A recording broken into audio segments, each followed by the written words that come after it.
Hello, hi and namaskara. My name is Kirtan and I am a second year medical student studying in a government medical college. Today I will be talking about the topic cardiac output. This is the part 1 of this topic. Part 2 I will be uploading later. So in this topic I will be talking about the definition, the regulation of the cardiac output and how it is measured. So let's start. So before starting, if you haven't subscribed to my channel, please subscribe for getting more updates about physiology videos.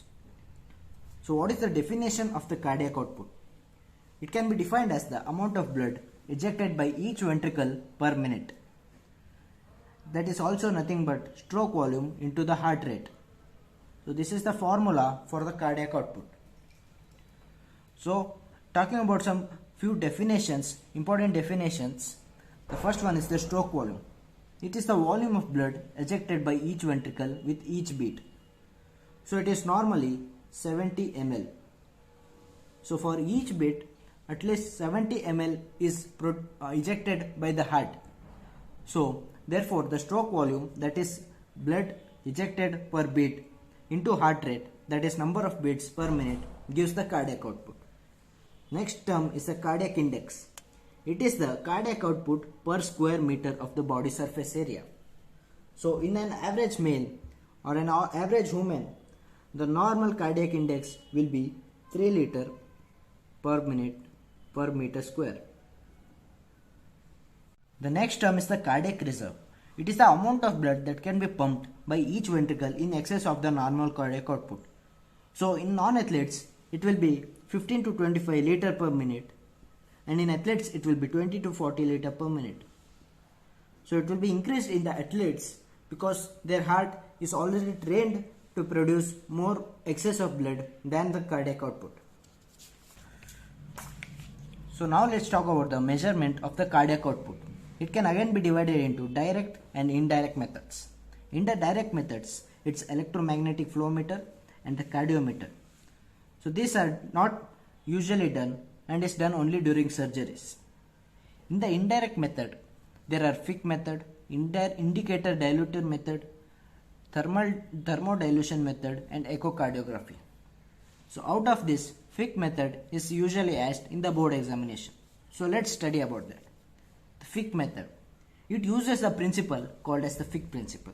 The Fick principle states that the amount of substance taken by an organ or by the whole body per unit time is always equal to the arteriovenous difference of substance times the blood flow. So it means that the amount of substance, let's take it as an example of the oxygen. So the amount of oxygen taken by the organ or by the whole body per unit time is equal to the arteriovenous difference, the arterial and venous difference of the oxygen times or into the blood flow. That is nothing but the cardiac output. So how can we find the cardiac output? So by this Fick principle, we can find the cardiac output as cardiac output is equals to oxygen consumption, that is amount of substance taken. It is measured in milliliter per minute divided by arteriovenous difference of the oxygen, that is arteriovenous difference. So normally it will be 250 ml per minute into 200 ml minus 150 ml per liter. So this will be per liter. So it will come as 5 liter per minute, which is the normal cardiac output. Normal cardiac output is 5 liter per minute. Normal cardiac output.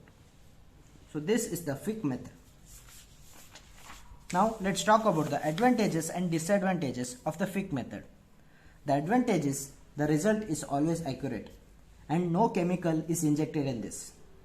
One of the disadvantages, catheterization should be done by an expert to calculate the arteriovenous difference.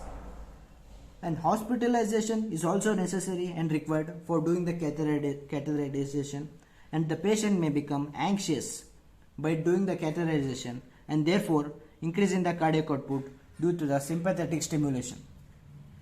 So next we will talk about the regulation of the cardiac output. So regulation of cardiac output means nothing but that these are the factors which control the cardiac output. So it can again be divided into intrinsic and extrinsic methods. In the intrinsic, there is Frank-Starling mechanism, which we have talked earlier also, the rate induced regulation, and in the extrinsic, it's afterload. It is also but the peripheral resistance.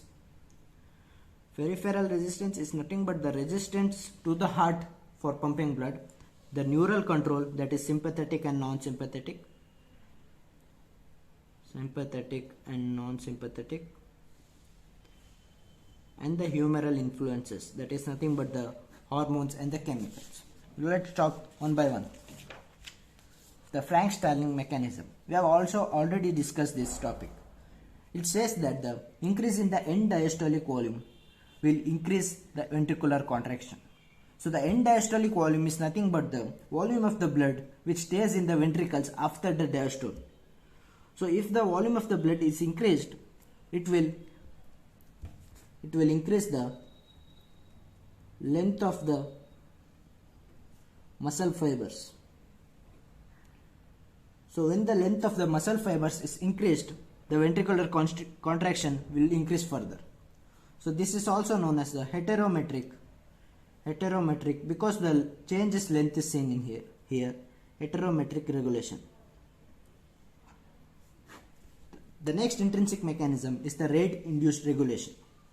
So when there is increased frequency of contraction, there will be increased force of the contraction. So when the frequency of the contraction increases, more intracellular calcium accumulates in the heart muscle. So when more intracellular calcium accumulates, there will be increased force of the contraction. So now talking about the extrinsic mechanism, the first one is the afterload. I told you that afterload is also called as peripheral resistance. So when the peripheral resistance or afterload is increased, obviously it will decrease the cardiac output. It will resist the heart in pumping the blood. It is called as the homeometric regulation of the heart because there is no change in the length of muscle fibers as seen in the Frank-Starling's mechanism. Here we can see the change in length of the muscle fibers due to the increased volume of the blood after the diastole seen in the ventricles. The next extrinsic mechanism is the neural control. As I told, it is again divided into sympathetic influence and non-sympathetic influence. Sympathetic influence will usually increase the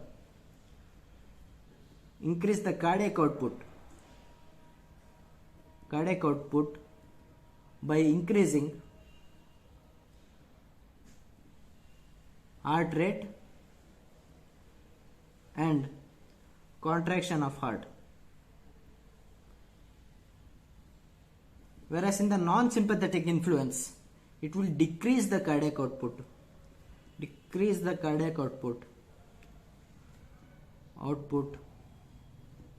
by decreasing the heart rate. So it's simple. Sympathetic influence increases the cardiac output by increasing heart rate and contraction of heart, whereas the non-sympathetic influence decreases the cardiac output by only decreasing the heart rate. It does not affect the contraction of the heart. Now talking about the humeral control, it can be divided as hormonal regulation and the chemical regulation. In the hormonal regulation, the first one is the adrenomedullary hormones, which is released by the medulla of the adrenal glands. So these are hormones like adrenaline, epinephrine, noradrenaline, etc. So these hormones increases the cardiac output. It increases the cardiac output. Thyroid hormones also increases the cardiac output. Insulin, it increases the cardiac output by increasing the inotropic